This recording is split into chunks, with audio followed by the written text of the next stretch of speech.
pardon me, an unknown quantity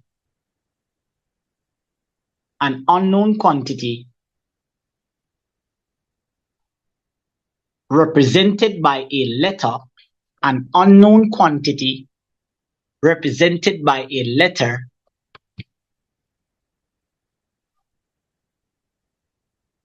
is called a variable. That's the term, that's the mathematical term that we use. It's called a variable. So if you were asked for whatever reason to define what an unknown quantity is, or to define what a variable is, you'd say that a variable is a letter that is used to represent an unknown quantity or something of that sort.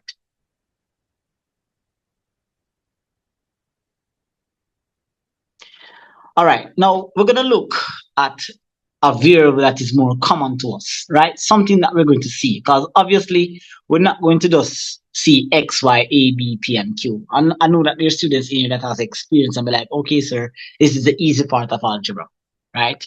You're going to most likely see something like, I'm just going to write something simple. Let's keep it very simple. Let's say 3x squared, right? That's a very common type of algebraic expression that you're going to encounter. All right. Now, every single variable in algebra has 3 parts. Every single variable in algebra has 3 parts. It has a number at the front. It has a name. The letter itself has a name.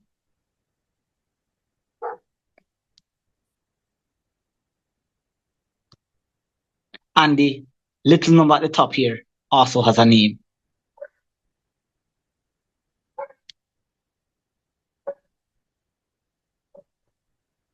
All right. So the number at the front, the correct name for it is going to be called the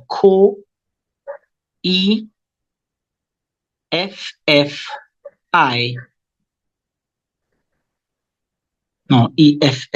think it's EFFECIENT. So it's coefficient. So the number at the front, any number that is at the front is called a coefficient. Let me try to write that a little bit better. My handwriting is a bit atrocious.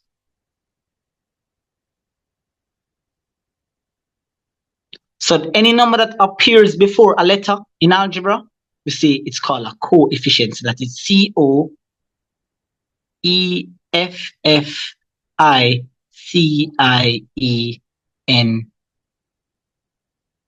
It's called a coefficient. Now, the letter itself is called a variable, right? It's called a variable. But occasionally, you'll hear me use the word base interchangeably based on conversations, based on the type of explanation that I'm bringing across. So the letter itself is called the base. It's the base of the expression, right? And the number that is at the top there, which is the 2, it doesn't have to be positive, guys. It can be a positive number. It can be a positive whole number. It can be a negative whole number. It can be a positive fraction. It can be a negative fraction. At this level, we're not going to get any with a decimal, but it's possible that it can be a decimal as well. That number at the top there is called an E. It's called an E exponent. So it's EXPO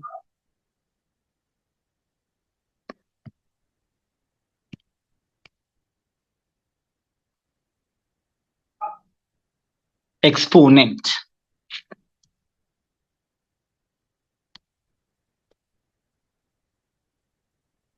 All right, most of you guys are familiar with the exponent as being called a power.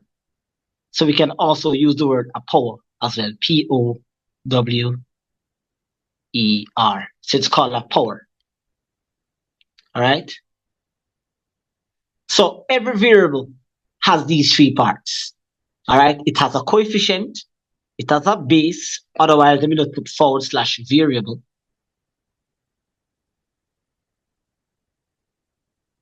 And it also has a power. Every expression of that. Now, together, when you put them all together, the number, the base, and the power, when you put them all together, it is called an algebraic expression. So it's called an algebraic, so that is Algebraic, algebraic expression. EXPEPRE, pardon me. Is it 2S or 1S? Expression. Oh, I think it's 2S. Right. Good. All right. So the number is called the coefficient. The letter is called the base or the variable. And the little number that is at the top, whether it be a fraction, a decimal, or a positive or negative whole number, is called an exponent or a power. And when you put them all together, we get what is called an algebraic expression. All right? It's called an algebraic expression. Now, let us go to something that I've heard over the years, right? Different students have been exposed to different types of teaching. But have anybody ever heard a student or somebody say that when they see this letter X, just see X alone, you often hear them say X is 1? I'm sure you might have heard that before, that people say X is 1. All right? Now, whilst I understand what you say when you say X is 1, the correct way of saying it is that the coefficient of X is 1. X is not 1. X can be any number. X can be 2, 3, 4, 5, any number. So the correct way of expressing it is to say that the coefficient of X is 1. What we're trying to say is that the number that is in front of X is 1. And we're also trying to say that the number, the power, the exponent of X is also 1. So going forward, ladies and gentlemen, when you see an expression, any expression at that, where there is not a visible number in front of the variable or in front of the base, when you don't see the actual number, then the number that is understood is 1. Means that we already know say 1. Do you have to write the 1? You don't.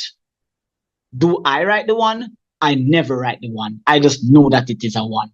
All right. So it is what we say in math, that it is understood. So going forward, guys, we're not going to say X is 1 because X can be any number. It's the coefficient of X that is 1.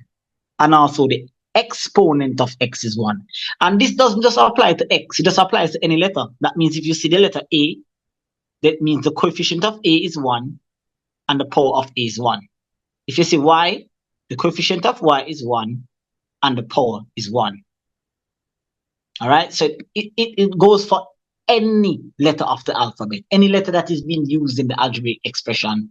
If the letter is all by itself, then there's an understood coefficient and an understood power of 1.